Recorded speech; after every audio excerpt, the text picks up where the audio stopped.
Welcome to CCN TV News, your premier source for local and international news.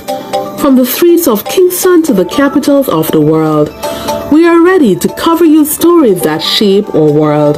Stay tuned for breaking news. Has Jamaica lost a revolutionary prime minister in Lisa Hanna? Jamaica may very well have missed out on a transformative leader in Lisa Hanna, one who brought charisma, vision, and a progressive edge to a political landscape often criticized for stagnation. Though she has never held the office of Prime Minister, the question lingers. What kind of leader could Lisa Hanna have been if given the chance? Lisa Hanna, a former Miss World turned politician, was elected to Parliament in 2007 and went on to serve as Minister of Youth and Culture under the People's National Party (PNP) from 2012 to 2016. Her tenure was marked by bold advocacy for youth empowerment, cultural revitalization, and her unapologetically modern approach to leadership.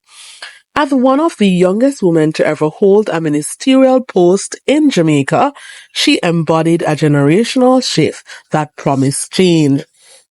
However, despite her qualifications and growing support base, Hannah faced intense resistance within her own party. Her bid for leadership of the PNP in 2020 was unsuccessful, losing to Mark Golden. It was a tight race, and her defeat wasn't necessarily a rejection by the people, but more a reflection of entrenched political loyalties and internal divisions within the party.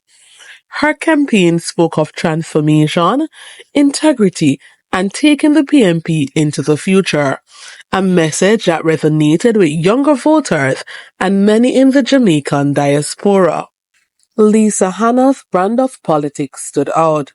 She combined intellectual rigor with emotional intelligence and projected a rare balance of national pride and global perspective.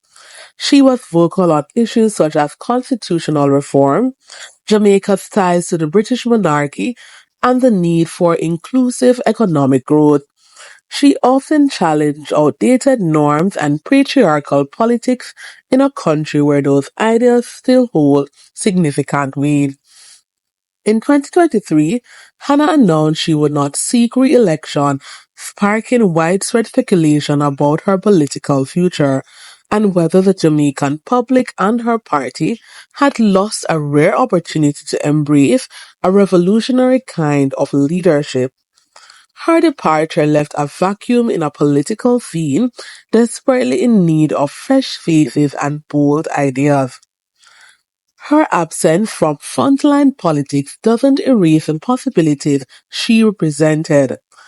Jamaica may have lost a leader who could have disrupted the status quo, inspired a new generation, and brought international sophistication to the highest level of governance.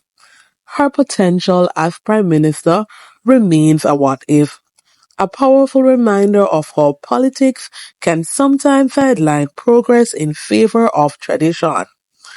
In retrospect, Lisa Hanna may very well be the revolutionary Prime Minister Jamaica never had, but perhaps still needs.